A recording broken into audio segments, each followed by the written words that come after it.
Hello, and welcome to ConTinual, the never-ending convention. My name is Jean Marie Ward, and I will be your host today for this continual special event, Geeky Hanukkah. With me today are 5 fabulous authors who are going to tell you all about Hanukkah and how their fandoms make that holiday season extra special. Their names are J.D. Blackrose, Laura Anne Gilman, Jody Lynn Nye, Nikki Woolfolk, and Rebecca Wynick. Now, before we get started on the subject of the panel, I'm going to ask everybody to give an introduction. And starting with you, JD. Hi, I'm JD Blackrose. I write fantasy and with a little bit of romance and also with a lot of humor. My book, The Devil's Been Busy, which you can sort of see up there, features a Jewish monster hunter with 3 kids who fights monsters for the Holy Roman Catholic Church. Okay, that's complicated. Anyway, Laura Anne. Hi, my name is Laura Anne Gilman. I'm a editor and writer. I write historical fantasy, contemporary fantasy, romantic fantasy, dark fantasy, also mysteries and nonfiction.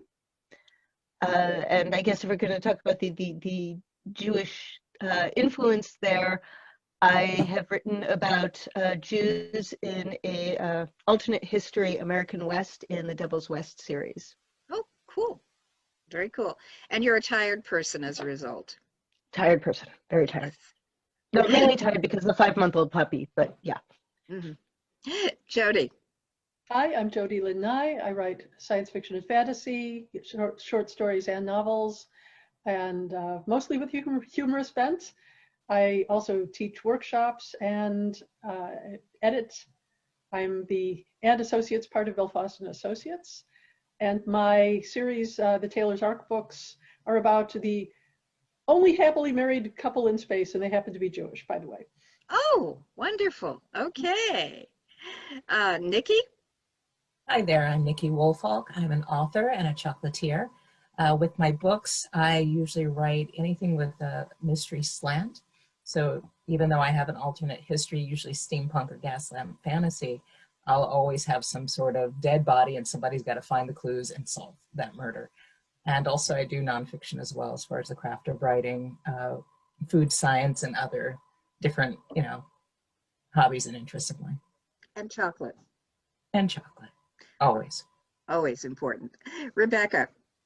Hi, I'm Rebecca Wynick.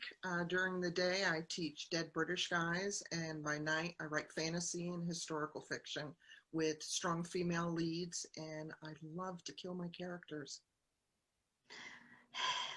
They probably deserve it. Oh, yes. The beatings will resume until morale improves. Yes. Okay. All right. I confess that I don't know a heck of a lot about Hanukkah. All I know, comes from the fact that we had neighbors who celebrated and made bagels, which was the primary interest to me. And I'm food. I will work for food. And also, Adam Sandler, 8 Crazy Nights. But I have heard that, Hanukkah is only a big deal in the U.S. So could you tell me a little bit about what it really is, and also, how it got to be so big in our country and no place else? Well, it's actually yeah, we're all starting. I mean, it can be big elsewhere. It's just not as major a holiday as it's sort of a minor fun holiday. It's just that in the United States in particular, it became Christmas sized because it happens around the same time. Now, it's not the same time, the same dates every year, because the Jewish calendar doesn't run on this. It runs on a lunar calendar versus a solar calendar, so it moves around. But it's always around the same time as Christmas, and so it just sort of became Christmas. If you have kids, it's yeah. When you have kids, you have to explain to them, well, okay, here's our holiday. Mm-hmm. It is at least my friends in Israel, it's a fun holiday. It's a public holiday there. But yeah, it's very much in the scheme of things a minor holiday. Our major holiday is in the fall, in September and early October. This is just yet another one of our seemingly endless. Every time you turn around, there's another holiday. When you've got, almost 6,000 now years of history, you accumulate a lot. Talking about what Hanukkah is, I have to ask, do you want the mythological version or do you want the actual history? Well, give us a sort of a short recap. Because there's a lot of stuff I want to ask you guys about, and I want to make sure we get to all of it. Short recap. The rulers, if you will, of the area said, you have to behave like we do. The Jews said, no, we won't. They said, fine, we'll send our armies in. The Jews said, well, we're going to fight you. And the Jews actually won. That's a short version. The 8 days of Hanukkah come about because at the time we worshipped at the temple, there was an eternal light that is always on. And it required a certain type of sanctified oil. The soldiers had come in and destroyed the temple, had ruined all the oil. They had to send somebody off to get the oil. There was only a little bit left. It was going to be taken 8 days round trip. The oil, that little bit of oil, lasted 8 days, allegedly. A great miracle. A great miracle. This is also why we celebrate with fried foods. I don't see the connection. I don't. Because of oil. It's because of oil. It's all about oil. So it's all about donuts and fried latkes or potato pancakes. It's all fried. It's partly a celebration of oil because of the miracle, but also you can make dishes with meat with oil instead of butter and to fry in. So hence oil and everyone just took off from that. You can fry foods in butter and it tastes really wonderful, but you can't have meat then. Because you would substitute it for kosher. Yeah. Oil. Oil's always good. Hey, you should know you have 5 Jews here, so not only are you going to have 5 opinions, but we're going to be might have talking 6 over each other. This is going to and we're going to do a lot of this. Well, that's quite all right. I'm Italian. I do this too, And to me, hey, do not put butter in meat because I cannot eat butter. I have a Mediterranean stomach, So yeah, I mean, oil fried, good, as long as it's not butter. The actual history of Hanukkah, the battles and the social upheaval that were happening at the time is actually fascinating. That would take another hour. Okay, well, that's something you geek out about, obviously. Oh, yeah. So, Nikki and Rebecca, I understand that your upbringing is a little bit different on this. So, what did Hanukkah mean to you guys growing up? And obviously, I want to know what it meant to you all, Jody, JD, and Laura Anne. But I know that you have a slightly different take on all of this. For me, growing up in California, we were kind of raised with more of my parents were more agnostic, or if they did have their belief system, it really wasn't something that I participated in. So I was introduced to Buddhism as a kid. So that's a different offshoot.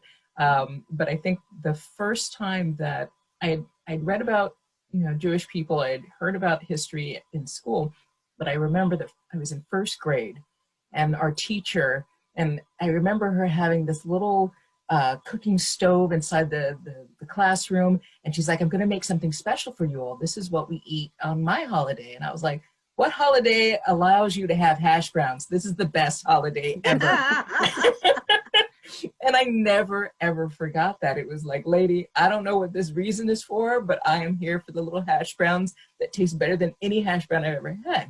And so as I got older, it was like, oh, it's not hash brown, not like that. It's a bigger idea. It's a bigger belief system than just like, we all gather around and have oil with hash browns. So for me, it's that level of introduction. And then years later, decades later, my son's late father prior was Jewish.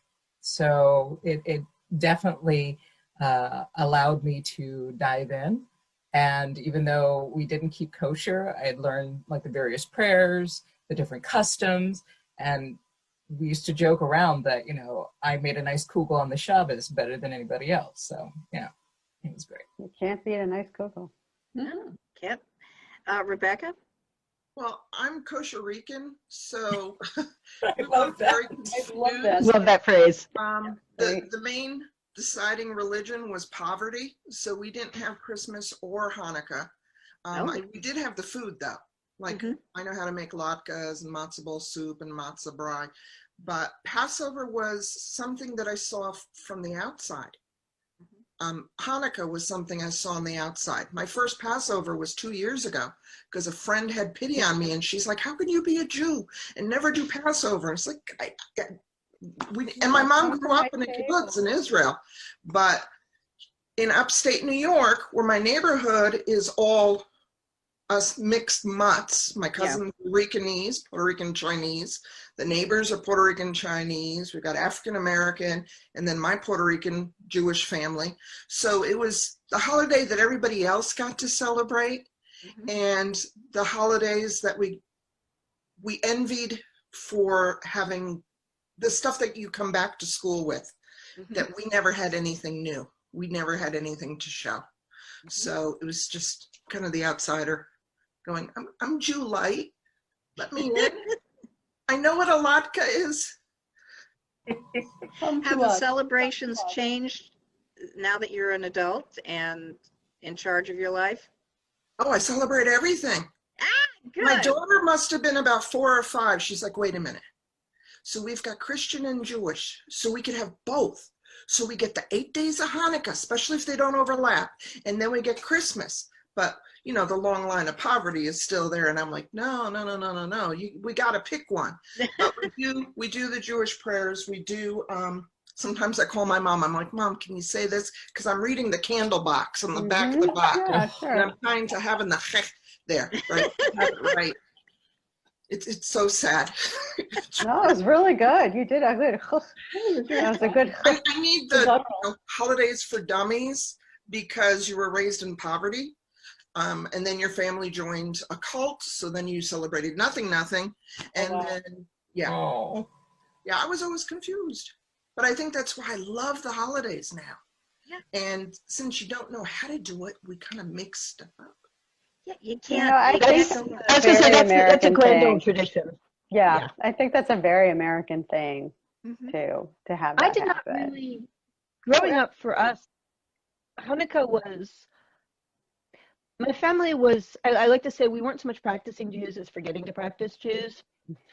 But for us, Hanukkah was a very close-knit, quiet family thing. We didn't get a lot of presents. It wasn't about that. It was the history. It was gathering together. It was learning how to cook the meals. Very much about the food. I can't believe I can't have latkes this year. Oh my God. My heart goes out. Damn you, doctor. Yeah. But we got small presents. We got small things. Maybe the very expensive bottle of shampoo that we normally wouldn't be able to afford, kind of thing. My dad was in and out of work most of my young life. But Hanukkah was a festival of lights at a time when it was getting dark. And so we got to put up our white lights, these nice, plain, simple lights before anybody else against the dark. And that was part of a really big thing for us. Yeah. I mean, you know, probably my favorite Hanukkah story was as I was older, when I was married and I had kids and we went to Israel. And I bought what are called dreidels, and they're spinning tops. And it's a really common little game that you can play, and they're just spinning tops. And they have 4. It's gambling. It's essentially gambling. But, you know, you can do it with like you do it with like these chocolate candies that are wrapped like gold coins. They're called gelt. That's my favorite. That's right, exactly. So, all right, so there's a Hebrew letter on each side, okay? So, and it means something like to the gambling game. but what it stands for is Nes Gadol Hayom Sham. And that means a great miracle happened there, which means in Jerusalem, because that's where the second temple was that was desecrated, and that's where the whole light thing the whole light show that Laura Anne just told you about happened. But only in Israel, you get dreidels that say Nes Gadol Hayom Po, which means a great miracle happened here.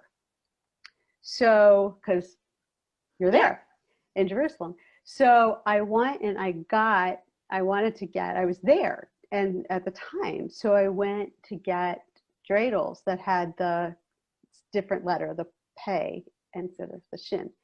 And I got them, and then I got some ones in Jerusalem. I want to make this very clear. I was standing in Jerusalem, and I got these ones. Where were you in Jerusalem? We were just visiting, and I spun them, and they were like electronic, and they played music, and they lit up, and they made all these great things. And the music was Santa Claus is coming to town. And this is, I swear to God, this is what happened. And I just couldn't believe it. And I wanted to bring them home to show people, but I played them so many times, I wore them out. And so I never got them home. So that is actually what happened. And I think what happened is they were like, made in China somewhere, and they put holiday music on it, and they didn't know the holiday. So my dreidels that I bought in Israel sang, we were the only Jewish family in a very small 7 streets by 2, almost entirely Polish Catholic neighborhood when I was growing up. Mm-hmm. And everybody had tinsel and Christmas lights and Santas and things in the front yard. And we had a lighted menorah taped to the front window. And every day, you turned down the bulb so that it would light up, right. a fresh one, and with the shamash in the middle. That was. Well, we should show them so they understand what it looks like, right? Because the menorah has. Yeah. Everybody presents. So the tall one is the shamash, is the helper candle. Yeah. And then the other one. And you light Does the helper candle light the others? Yes.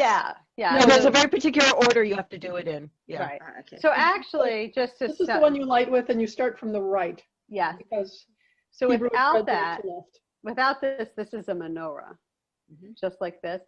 With we lost you. So it's a Hanukkah. It's just a menorah. Yeah, but with this, it becomes a Hanukkah or Hanukkah. Oh, okay. So when you get the extra little arm, it becomes just for Hanukkah. Ah, okay. And your menorah is generally you can get one when you're a kid, which I think a lot of us did. You express your individuality. Menorahs are wildly different. There are, whatever your geekdom is, you can find a menorah that will reflect that. There are Star Trek menorahs that are actually brilliant. There are, of course, sea menorahs. What does yours have? Jody, what did you say yours has? Mine has a zodiac on it. At the time that I received this, I was into casting horoscopes for people. And, yes, it does. And my mom found this at, I think, one of the sisterhood shops. Oh, that's brilliant. No, I didn't. When you first showed us that menorah, I didn't realize that the zodiacal symbols were in the circle. And this one is actually hammered out from nails. Wow. Because I had an interest in metalworking when I was younger, and I saw this and fell in love with it. But yeah, it's iron nails soldered together. Oh, how very cool! Personalized, really. Yeah. I always have to borrow my kids' menorahs because the grandmother bought them for them. Skip me. Did you go get yourself one? Go get yourself one. I do have one, but right now I'm still looking for it, and I've already said, like, in this basement, if I find it, when I find it, I will sob.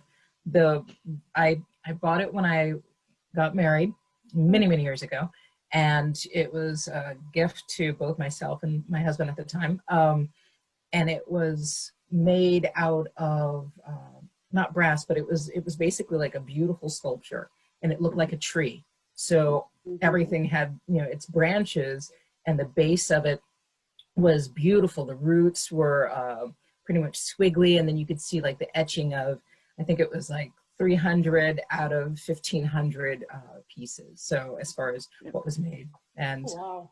the husband was a potter, so he was an artist. So it made sense to have something like that. Oh yeah. It's beautiful. Yeah, but Laura Anne's right. You can find a Hanukkah that's just fun and total fandom, or you can find them like Nikki's that are just beautiful works of art that you don't want to get wax all over. I did. Know. Well, I mean, like, yeah, like the one I showed. Boiling water will take care of that. I know, but I don't want to talk about how many layers of wax there is on this one. Yeah, I know this one's filthy, but I mean, it's all available to you, and like you can find all sorts of goofy things. And you know, for fandom, when we were growing up, much like Laura Anne was saying, we didn't get big presents, but Star Wars was huge, right? Star Wars was just coming out at the time. And so I think every night my brother got one action figure, like the original ones that came, the Star Wars action figures that came in the little bubble wrap, you know, so he'd get one Han Solo, one Luke, like one R2-D2, you know, and in fact, I own them now and they're downstairs in like the original Star Wars case he must have gotten. So I still have them, like the Yoda with the like little snake around his neck. So yeah, we like have them, and those were all Hanukkah presents. That was what he got, but they were like $8 at the time. Like these were not like collector's items. So, you know, my parents could like get him 8 of those, and that was Hanukkah. You know, the biggest Hanukkah present I ever got was on the 8th night, because my family, the big present was on the last night. Yeah, ours too. On the last night, I got a puppy. Oh, that's a big present. Yeah, not this puppy though. No, this puppy I got for myself for my birthday, actually. Uh-huh. Aww. Oh, a puppy. Yeah, is a good I had the puppy on the screen before. Yes. Yeah. A puppy is a good present. I will agree. A lot of work, but a good present. So, you know, talking about the Star Wars action figures and, you know, the menorah and the Hanukkah? Hanukkah. Hanukkah. The Hanukkah. That, you know, that brings the subject of this panel. You know, you all have fandoms. You know, you all have academic interest. You all have things that you research and enjoy for yourself. How have you integrated that stuff into your celebrations of Hanukkah? You know, does your brother still bring out those action figures? Well, I own them now, so no, but you know, my brother is a rabbi, and he's the biggest geek there is. He is a massive Spider-Man geek. He has more bobbleheads than anybody I know. No, I know one author who has way more, but he has all the Spider-Man, all the Avengers, you know, everything. He has done huge research on the Jewish influence into comic books, because there's a massive Jewish influence into like the original, like Superman, the original Supermans, and the Fantastic Four. Ben Grimm is a Jewish character. He's actually sort of an interpretation of the Jewish golem, literally being a creature of stone. He talks about his bar mitzvah. You know, there's Yiddish thrown in all over the place in Spider-Man. You know, he's done all that. So I mean, it's fun to see those kind of overlaps in between Judaism and fandom, and it's, you know, it's not always obvious, but if you're looking for them, they're all over the place. They're really there. Yeah. Yeah, we're hoping to get your brother on the Comics Lair one of these days. Oh, Nancy has seen his presentation. He's the expert. He really is. So like even in the DC comics, you know, when the big heads are in the sky, like they're the guardians, right? That is David Ben-Gurion. So, I mean, the first prime minister of Israel, it really is. And so, you know, there's just all these places where if you're looking for it in comics, there's a huge Jewish influence. So there's fandom everywhere. but I mean, you've got your family also goes to cons and does things. So Well, do you yeah. integrate that into your personal celebrations of Hanukkah, or? Well, I keep my cons, like the cons are mine, so nobody else can have them. But I put, a lot of Jewish characters into my own books. So like The Devil's Been Busy is set in John Hartness's Monster Hunter world, where Bubba is the Bubba the Monster Hunter. And I came to him and I said, and all the Monster Hunters are big men with big guns, and like, Bubba's got a Desert Eagle, I said to him, I want to do a really different kind of Monster Hunter. And he was like, if you know John, he was like, okay, go for it, whatever. So he said, send me your proposal. So instead I wrote him the first novella and I sent it to him, and he just was like totally taken aback, because I wrote a Jewish mom with 3 kids who lives in, Shaker Heights, Ohio. But because it was set in his world, she had to work for the Holy Roman Catholic Church. And like, that was just going to be the way it was. And so she's got a rabbi for, for a mentor basically. And she has to go out and kill the bad guys. And she says to him, like, Rabbi, do you mind that, I work for the church? And he says, well, we're all batting for the same team. It's okay. Mm-hmm. So, I incorporate that Judaism, and I think you see it pretty much everywhere. You might not see Hanukkah, but you will see that. And I did actually write a Passover story in this book, which is called Seder in Space and Other Tales, and which I self-published. It's on Amazon. And so I did actually write a very fun Seder story, which is a Passover story. Cool.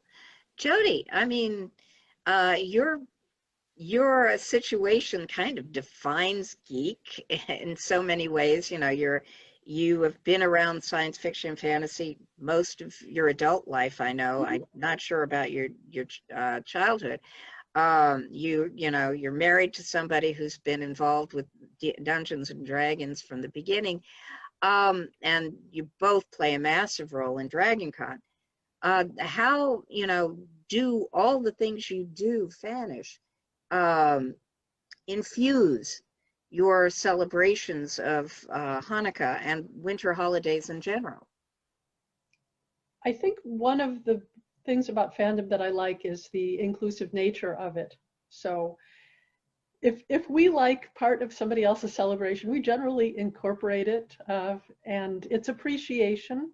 Mm-hmm. I would say we're not trying to pretend to be somebody else, but we say that is too cool not to play with, or to incorporate, or to show respect for. Mm-hmm. So it's quite possible that things have crept into family celebrations over the years. I mean, we're not all the way up to May the Force be with you, but there certainly has been, a fair bit of this in our lives. Mm-hmm. Mm-hmm. Absolutely.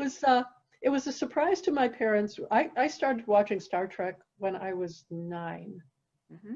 And I'm old enough that it was on the air for the first time when I started watching it. Mm-hmm. So it was a revelation to my parents, and I think a source of quiet joy to them, that not only were 3 of the bridge crew Jewish, mm-hmm. but so were all of the Vulcans. I didn't know that. Mm-hmm. It's too perfect, yes. Yeah, it almost is. Yes. So, there's the American Jewish Theater in Chicago, and they have around the walls photographs of Jewish actors and actresses, producers, writers, and some people that you would not suspect by looking at them. I mean, most people would never look at William Shatner and think he was Jewish, but he is. Mm-hmm. And the list of people who have been in entertainment and changed their names for lots of reasons, but part of it is to assimilate. But their real names are unmistakably of Jewish origin. So I can understand that there is occasional backlash for that, but we've been able to step back and make things universal. but at the same time incorporating it, saying, you know, we're still out here, and we're not monsters. We're positive influences. We embrace you. Hope that you will embrace us. And I think that's the only way forward to the future.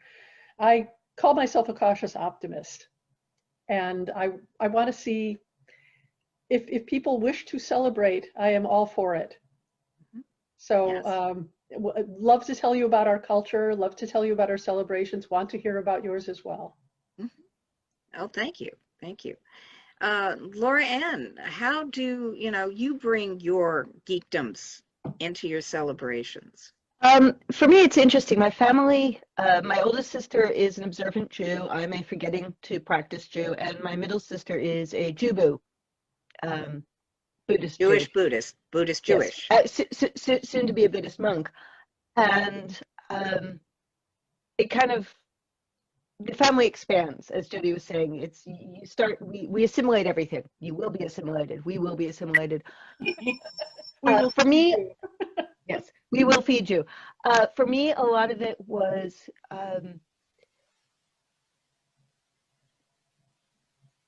bringing in a lot of the fandom solstice awareness, for lack of a better word. In December, the coming of the dark, the return of the light, all of these things, which if you grow up in fandom, you inevitably start running with some pagans. And I picked up a lot of that because it is all about, all of these holidays are, at least in this hemisphere, about the fact that we are stuck in really long, cold nights and very short, at least here in Seattle, rainy days. And you need comfort. You need a reassurance that the light will return.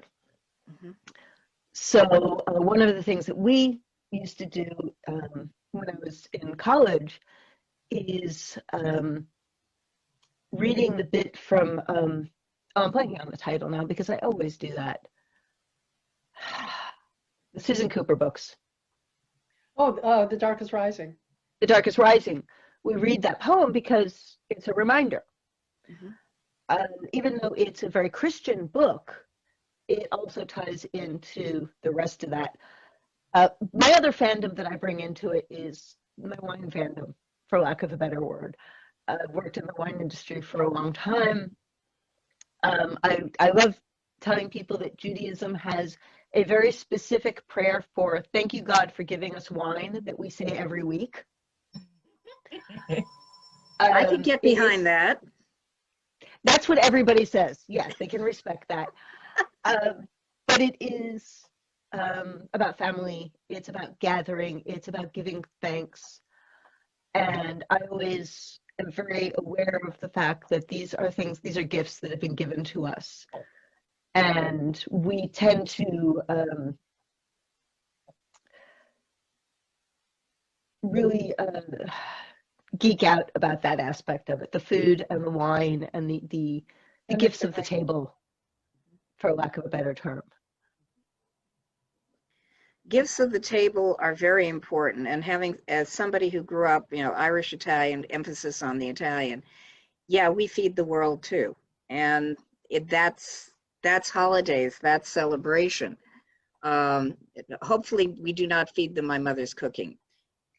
She was famous for imploding a turkey in an autoclave. So yeah, you did not eat my mother's food. Great mother, awful cook. But anyway, Nikki, that is not your problem. You are a great cook, and I hear about your gumbo, and I go, why aren't you living closer so you can give me a care package? I would love to. Yeah, thank you. I may take you up on that when we can travel again. But in the meantime, your son is half Jewish. You've gotten involved in Jewish culture as a result. How do you bring all the things that you're involved in, that you geek out about, how do you bring that to the Hanukkah celebration? I don't celebrate Hanukkah like I used to. I wish I did. I think once the passing of his father, that became kind kind of a bittersweet Yes. kind of situation. But I still talk it through with my son, and I'm still holding out for my menorah. I know this is so bad, but like, I miss that menorah. I moved so many times. I know it's around. I feel like I'm cheating if I use another menorah. Like, I have to use, I know that sounds so wrong, but for me, obviously I'm coming in from the outside looking in, and at the time when I finally got to celebrate Hanukkah, I like all the words. But when we started celebrating, I remember it was my son's first Hanukkah, and he was only a few months old. And I remember we were saying the prayers. His father at the time was kind of walking me through. We're saying the prayers, and as we lit one of the candles, my son started to laugh. It was his first laugh, and like, we didn't have presents, we didn't have anything else, and that was enough for me. I'm like, is this how you do it? Because this is like the bestest gift ever. That is the best present. Yes. Yeah. And I Yeah. still, like, obviously I still remember. I mean, he's 14, he's a string bean, he's not short and, you know, chubby anymore, but I thought about it from that perspective, as far as not so much as, oh, it's a Jewish Christmas or it's all these gifts, but instead really looking at the aspect of hope, the promise of another day coming, very symbolic. I think mainly because of my background in writing, but also as a Black person, where storytelling is a really big deal. Oral history is a huge deal. So there, for me, I could totally get behind that, and I understood that whether we were going with the mythos or we're going with the historic, it meant something not only to my son's father, but it also meant something to me, because I understood more that it's such a broad, but at the same time, a very, it's something that it can be understood by others, but at the same time, within the culture, within the Jewish culture, there is that respect and that regard that I have. So I came from it from that, you know, aspect. Okay, great, great. Rebecca, okay, you who celebrate all the holidays, how do you, bring your, the things you geek out about into Hanukkah now? Gotta make stuff up. Because how many days can you eat latkes? 2 days. 2 days. That's about it. Now, wait a minute. So You have to increase your tolerance. we match holidays with movies, and we do marathons. Okay. We did Harry Potter holiday, because the Harry Potter cookbook came out. Everything, including butterbeer. We did as much as we could recreate that was in the meal. Holidays are about family. I'm from New York, so we did the Godfather marathon with Italian food, because how many days can you do latkes? My family loves films. We love sci-fi. I'm tired of making, after 2 days, I'm done with latkes. But we try to find the geek in all the holidays. If you notice, Luke Skywalker's saber, there's lots of lightsabers. His is blue. Blue overcomes. Yes. There's a Hanukkah win there. We're talking about maybe doing a Shaun of the Dead holiday season. Oh my gosh. Where you go from pub to pub, and it's so, yeah, this is what happens when you don't celebrate authentically. You got to make the rules up. I like that idea. I mean, some of the celebrations that are authentic are just, I mean, I remember going to Catholic school and being told that Christmas was a holy day and you're supposed to basically make life miserable with fasting and so forth, and then wake up at the crack of dawn. And I never woke up early, ever. To go to mass and, beat your knees against something hard. And, but my mother was Italian, and okay, she couldn't cook, but she sure as hell knew how to use the telephone and my father's money. And, you have their idea of fasting with the Italians is 7 fishes. And as long as mother didn't cook any of them, we're good. So I'm a big believer in changing things and making things up and making them special. And, one of the things is that, this is a Hanukkah that we have not seen in our lifetimes. It's, you've all talked about how it's gathering together, whether it's being with your family and cooking and whatever, or even, you know, watching your son laugh for the first time. This is, you know, it's going to be hard to do all that stuff this year. So how are you going to use all the things you do, making things up, and we all make them up, and we all create things, you know? What you gonna do this year? I mean, Rebecca, how you gonna do a Shaun of the Dead, or are you gonna do something different that would be more interior, you know, something that could be done without going out of the house? Or Well, You have to remember that, I'm sorry. well, it's just recently was Thanksgiving, and they had taken the Charlie Brown Thanksgiving special off the air. Mhm. We found that through Zoom and through Prime, using Amazon Prime, yeah. videos, I was able to actually watch together with my friends a movie simultaneously and Zoom simultaneously, and that's how we gathered. So that's what we're thinking for all the family down in West Palm Beach and Boca, because it's the law. I swear it's somewhere in the Testament. If you're from New York, you must migrate to Boca or West Palm, depending on your income, and you must go there because that's where all the Jewish delis are. And that is the promise. Next year in Florida, next year in the Holy Land. Yeah. There's sand there. I'm sure there's a camel somewhere. It's all good. But that's how we plan to do it. We're going to be zooming. I wish I had stock. Oh, yeah. You have to remember that when the current unpleasantness began, that we were just going into Passover, Mhm. which is the major family gathering kind That's of. the big one. Yes. Yeah. It's basically the Jewish Thanksgiving in a lot of ways. You know, you will be there, or you know, have a note from the coroner. That's right. My family did a Zoom Seder. We had, I think, 14 screens, 14 windows up on the screen. We did the reading of the Seder. Oh. My sister had downloaded a PDF and sent it to everybody, so we were all on the same Haggadah. So we've had a year's worth of training for this. Mhm. Thanksgiving was nothing. We've done this before.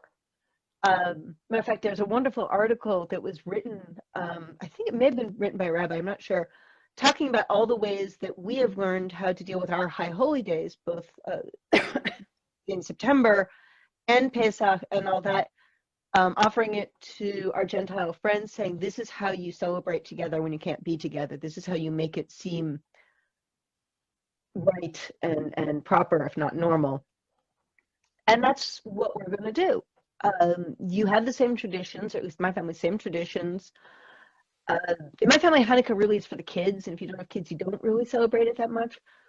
But friends and I are thinking about, you know, we'll make latkes in our own home and cook together. Mhm. And it may be through a screen, but we're still going to be together. Mhm. Technology, one of the things about Judaism is it's eminently pragmatic. You're not supposed to use technology or do any work on Sabbath. A lot of the rabbis have basically been saying, Zoom's not technology. Zoom isn't work. It's all right. Because the first thing is survival. Mhm. and celebration and joy.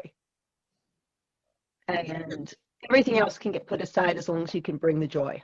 Mhm. Joy is essential to survival. Mhm. I've always believed. You know, if you don't have joy in your life, it's hard to get up in the morning, and it's hard to fight injustice and all the things that we need, and fight for a better world, which we all have a responsibility as humans to do.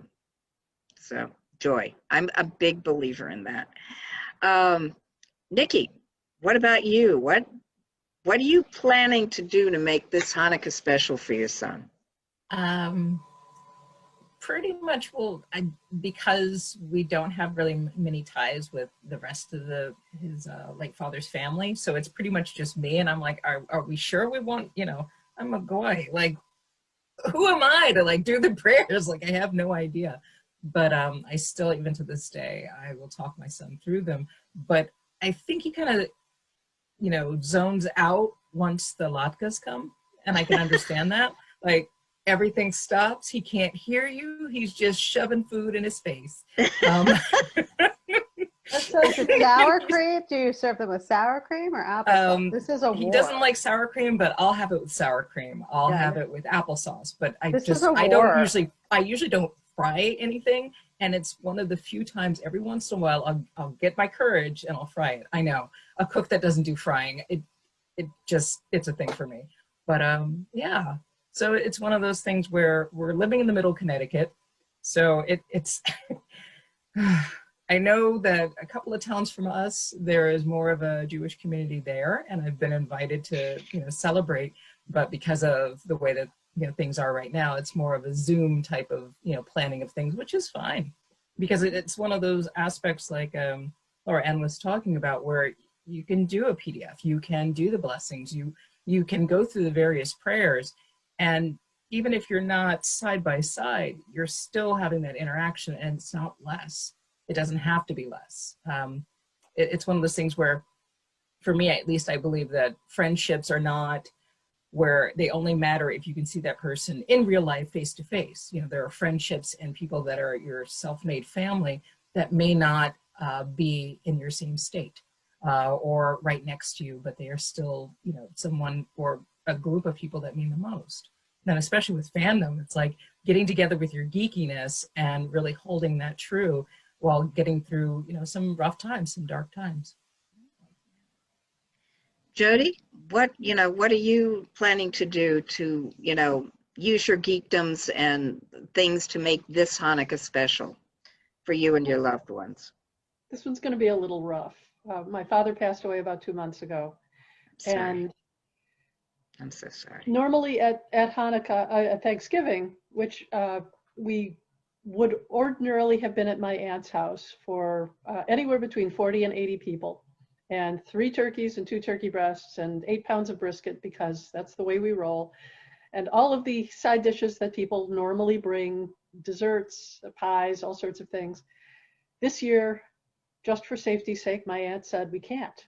We can't, and we didn't. But we corresponded with each other. But we had, tiny celebrations. We're all scattered to the 4 winds. Thank God for Zoom. It's wonderful.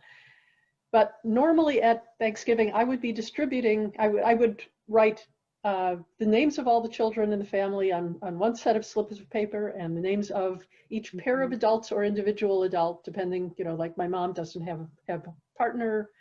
Then I would go up to each person and have them select the name of a child and the name of a couple.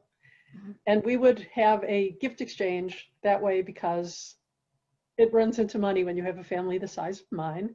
Yes.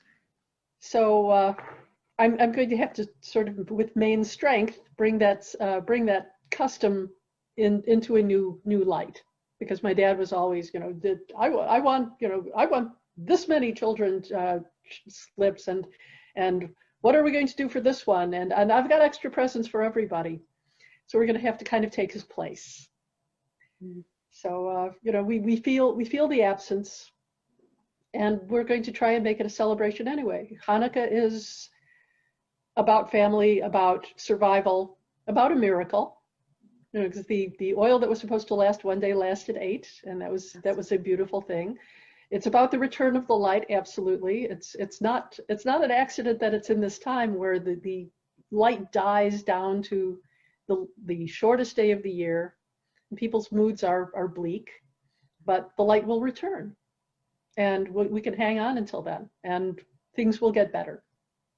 And so that's the thing. We will hang on till then. Mm-hmm. JD, how are you going to basically bring the light and use your geekdoms to bring the light this year? Well, first of all, Jody, that was beautiful. Yes. And thank you for sharing. And it's actually more than that. It's like a whole rededication of the Second Temple. That's really what was happening. It wasn't just the oil. The oil was part of the temple, the Second Temple that had been destroyed. And so it was sort of, basically the Jews were kicking out the Greeks, Syrians, Assyrians. The borders were slippery then.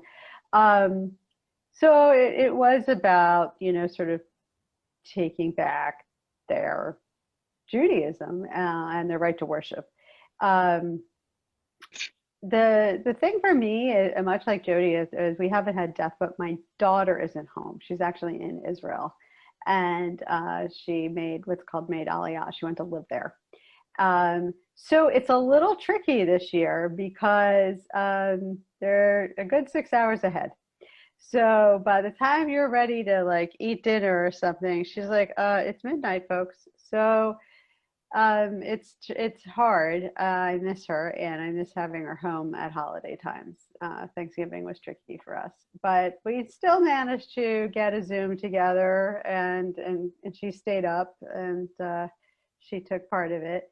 So I guess we'll do the same as we light the menorah at least a couple nights. And I only have one kid left at home, so she's gone, and the oldest is gone.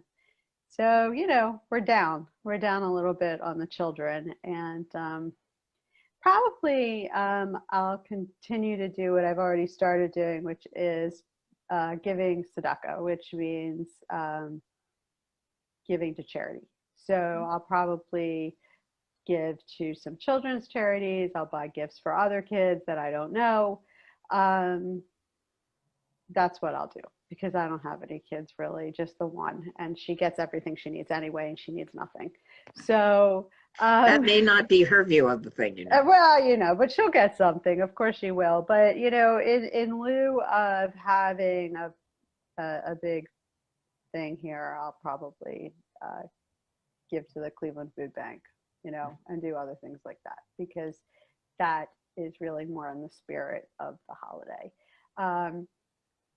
You know, as far as how that plays into geekdom or fandom, no, I can't really say it does. It does, except it's just a core value.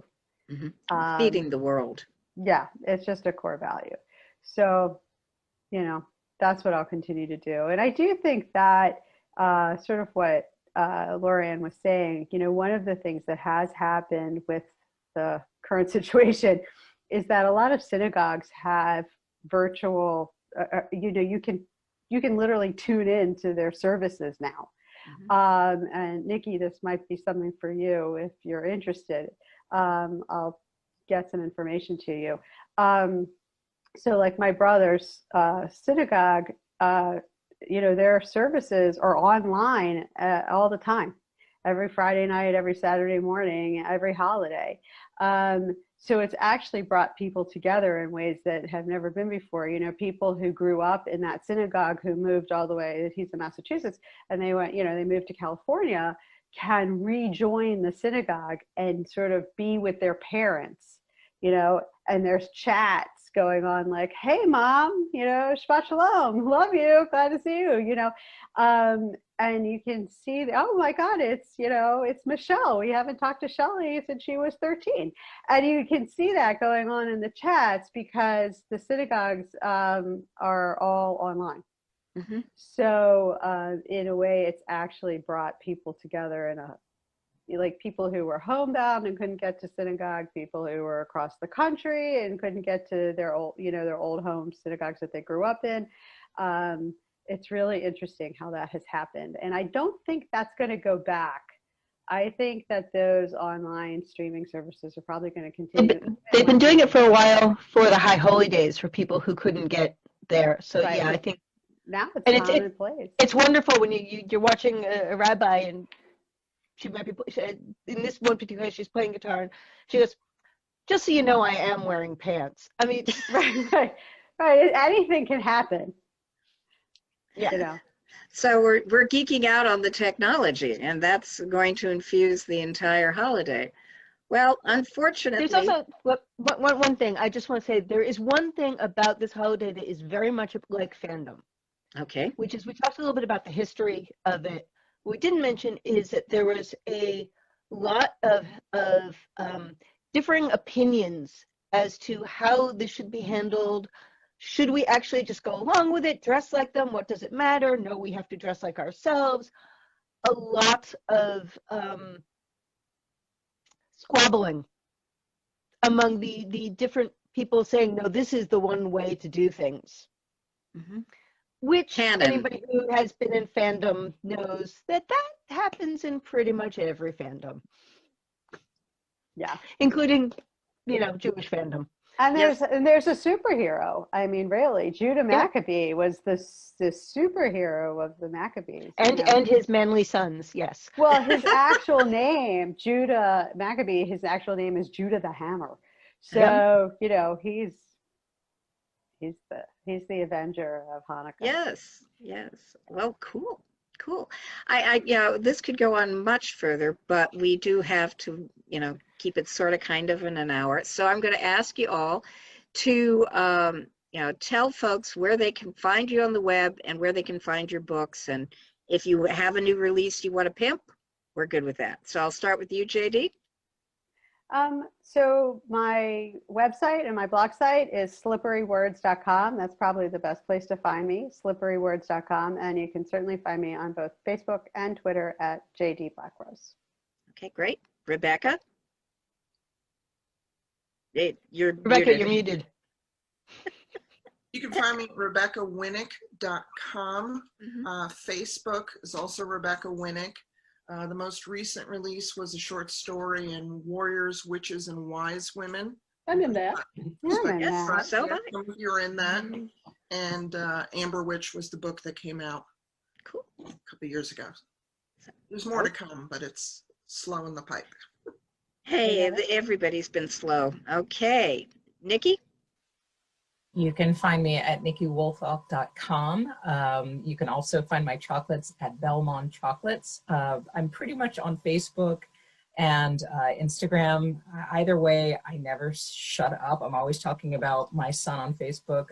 So I do, stuff Menashe says. And if you're lucky, you also get conversations that I have with my husband, Nerd, which is the nickname that I give everybody. So that one's fun. And you can find my books on Amazon. And yeah. Okay, great. Laura Anne. I made it simple. You can find me at lauraannegilman.net.